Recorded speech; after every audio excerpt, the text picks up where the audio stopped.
Today we are going to talk about the Prashna Paramitra Sutra. Now, what is prashna? The prashna means wisdom. Now, what kind of wisdom? That there are two types of wisdom. One is mundane wisdom, the wisdom based on relative truth, and the another is the wisdom based on absolute truth. So here, the prashna refer to the absolute wisdom, the wisdom of understanding the truth of reality, the reality of ourselves. So this is wisdom. Now, prashna is a wisdom. Paramita is, going away or reaching to the another shore. So the Buddha has taught the wisdom that can make us to reach to the another shore. So now, what is actually the another shore? That means, where are we? Why should we actually go from this shore to another shore? Now, the place where we stay here is a cyclic existence. It is a samsara. So, now, another shore means going beyond this samsara, going beyond this cyclic existence. Now, what is samsara? The samsara is actually the place where we suffer continuously without a break. And until and unless we do not realize the wisdom, that is the understanding, experiencing, and the realizing of the great emptiness, without this absolute, the knowledge or the wisdom, I think we cannot cross the cyclic ocean and cannot reach to the another shore. So this is the reason why the Buddha has taught the highest wisdom. So that is called the wisdom of great emptiness. Now, how can we cross the cyclic existence? How can we go away from that? Now, there are 6 paramitas that Buddha has taught. Now, what are they? The first is jimba, generosity. The second one is sultim, morality. The third one is zepa, that is patience or tolerance. And the fourth one is chendu, that is the diligence. Then fifth one is samten, meditation. And the sixth one is wisdom. Shara, the wisdom. So now, to get to the another shore, that is the beyond samsara. So, suppose if it is just a place, a physical place, either we can take a ship or either we can take a flight and across the shore. But here, by traveling in the plane, by taking the ship, we cannot cross the cyclic existence. The only way to cross the cyclic existence is to realize the great emptiness, taught by the Buddha. So now, how to realize this great emptiness? There are certain processes. So now, the Buddha has divided the processes into 2. Jui Bharuta Chimba and Debui Bharuta Chimba. Now, what we have talked here, the generosity, morality, tolerance, diligence, concentration, and meditation is the causal paramita. And Thap, Molam, Tok, Yeshi. So this is the fruition paramita. So now, to cross the cyclic existence, the practice of 6 paramitas we have to perfect. Without perfecting these 6 paramitas, we cannot cross the ocean of samsara. So now, what is the reason, the first and foremost, to practice the generosity? Why we are practicing generosity? Now, what is generosity? Now, generosity is divided into 3, suppose. Zangzing Norgi Jimba, Mijikwa Chabgi Jimba, Tambi Chugi Jimba. So now, Zangzing Norgi Jimba means the material things, the physical things, the giving up, or like giving arm, the physical things. Then, the second one is Mijik Chabgi Jimba, the giving the life force, giving the life to other. Like suppose saving the life.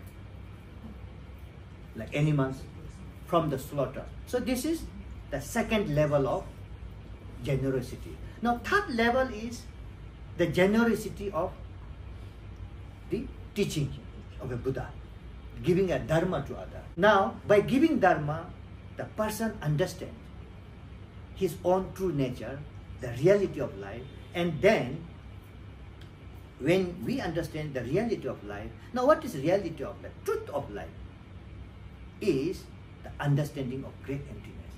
So once we understand this, then we can approach the shore. So now why the generosity is important? When we are generous, actually we release from the self-grasping. The main purpose of generosity is to realize the going away from the self-grasping. The grasping we lose when we give. So this is the reason, the why that we have to practice generosity. Now, without giving up the attachment, we cannot realize or we cannot penetrate the wisdom. Because to realize the great emptiness, first and foremost, we have to remove the attachment from our mind. Now, second one is Trulku, the morality. Whatever we do, there are two actions, a good action and bad action. If we do good action, we'll get a good result. If we engage in negative action, we'll get a bad result. So now morality means knowing how to select, knowing how to engage in a positive karma, and knowing how to, avoid committing a sin and negative karma. So this is the reason why the Buddha has taught the morality. Morality is nothing other than knowing the cause and effect of our own activities. Now third one is passions, zepa. Now why the passions, the practice of passions is very important. In our life, to do something good, to achieve something, we have to work. When we work, there will be lots of obstacles.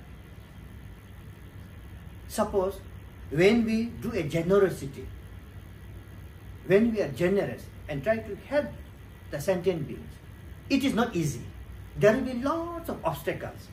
Obstacle from outside environment, obstacle from inner our body, and obstacle from the secret, our thoughts and concepts.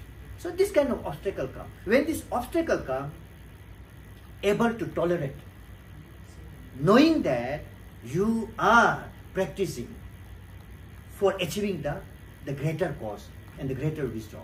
That is to realize the nature of mind.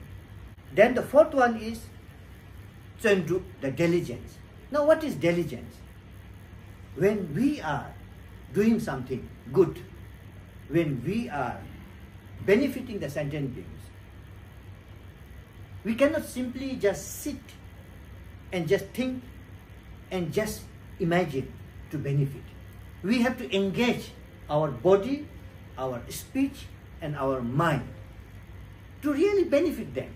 So when we go and benefit, when we go and engage practically to benefit sentient beings, we need some effort.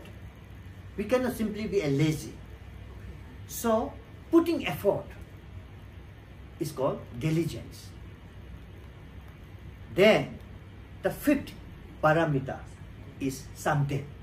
Now we have achieved generosity, we have achieved morality, we have achieved the tolerance, we have achieved the diligence. Now these four, even if we achieve this, still we cannot cross the cyclic existence. So now the fifth one is concentration. So that is called meditation. So here actually the practice of shamatha is taught in the meditation. So without calming your mind, suppose even if Just think from the daily mundane activity point of view. So if we do not have a calm mind, if we do not have a peaceful mind, I don't think we can engage with our full potential to benefit others. So therefore, a calm mind is very, very necessary for, coming up or arising the wisdom. So through calm mind, we can develop the insight. Only the calm people can see the reality in an exact way. Suppose if we are not calm, if we have some anger, jealousy, pride, so this kind of the afflictive emotion, if we have that, even if you see something out, your concept will be according to the poisonous thoughts and poisonous concepts. Now to judge the reality of life, you need a calm mind. So without calm mind, we cannot develop the insight. So this is the reason why Buddha has taught the fifth paramita, that is the concentration or meditation. Now, just doing the shamatha meditation, just by gaining the calm mind, do you think that are we able to gain the Buddhahood? So again, Buddha taught the 6 paramitas. Shut up, shut up, the wisdom. Through calm mind, we have to develop the wisdom. Calm mind itself cannot make us or take us to the another shore.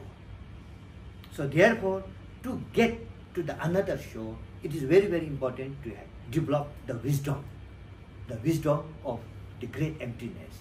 Now, how to achieve this great emptiness?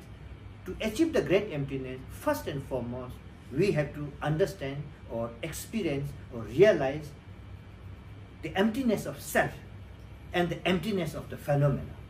Once we understand this, then we get the test, experience and realization on the great emptiness.